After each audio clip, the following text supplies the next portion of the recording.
So you are walking around super happy. Life seems so incredible. What happens next? How long does that happy stay with you?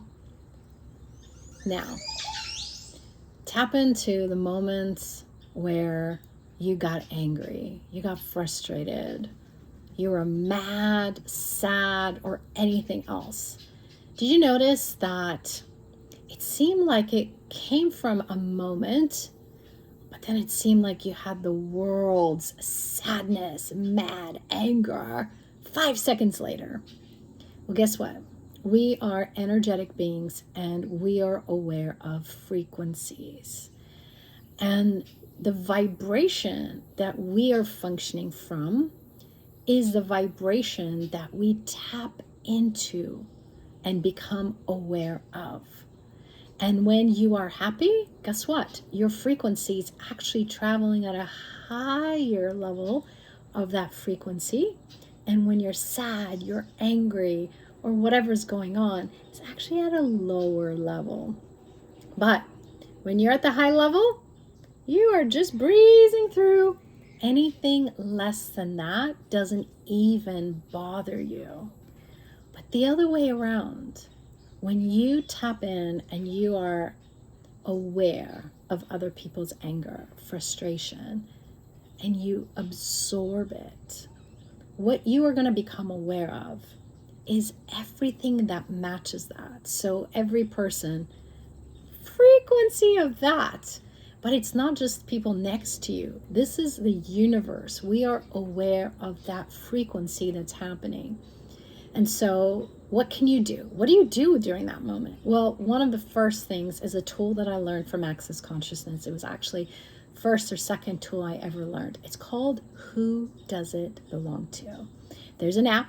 You can go to the App Store. You can go to Google. And every few minutes, you can actually schedule it to remind you, who does this belong to? And so often we think, it's mine. I'm sad. It's mine. But actually, what triggered that moment to go from happiness to sadness? And that moment that seemed like just a little situation that got you frustrated or anything else turns into anger. Sometimes some people even rage. What is that? Well, what if it's not just yours? And with this tool, there's 3 questions. Is it mine, someone else, or something else? And so often we don't recognize that our thoughts, our feelings, our emotions, even that intensity and pain doesn't actually have to be yours. However, it's an awareness and it's an information that our bodies share with us. And the minute it's an awareness and you say, I have a headache, this is my pain, this is my anxiety, whatever that thing is, you immediately allow your body to lock it in and start to create it. But if it didn't start off to be yours, there's this inconsistency. It's like this, like, what's happening? I don't feel like myself. So I really recommend, who does this belong to? Start to inquire. Even if it's yours, you can start to ask questions. What is it? What can I do with it? Can I change it? If so, how can I change it?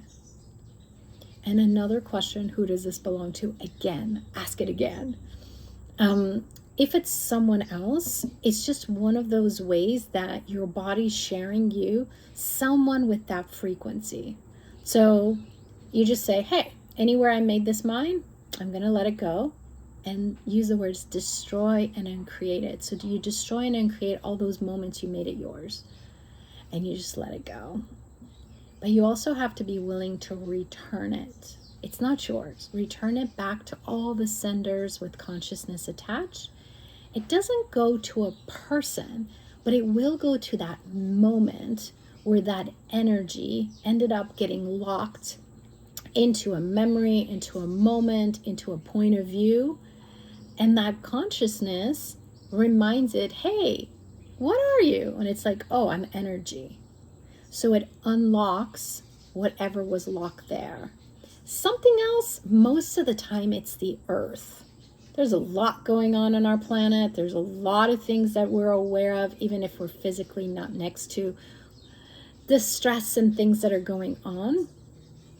But the minute that it's the earth, you can actually contribute to it. You can just say, Earth, whatever you require, I send you contributions. Some people love to do a prayer for the earth. Some people love to send a kiss to the earth. And you can do something as easy as saying, Earth, whatever you require, let me pull that energy, and then say 1, 2, 3. 1, 2, 3, and 1, 2, 3. And you'll start to notice your body's different, because our bodies are these magical best friends that whatever you say, whatever you think, it creates. And that minute that you give it back to the earth as energy, your body doesn't have to hold on to it anymore. So, what else is possible you've never considered before? And what if the frequency can be laughter, ease, joy, glory? What if that is the one that we can vibrate as the dominant energy instead of everyone's stress, pain, discomforts, anxiety, or anything else? So if you guys would like to learn more, you can go to globalwellnessforall.com. We have a ton of articles. We have a ton of information, audios, videos, sound clips, and we also have upcoming events. And you can jump into them. There's a lot of free gifts as well that are available based on different topics. So what is actually possible when we can relax and vibrate whatever frequency we like? See you soon.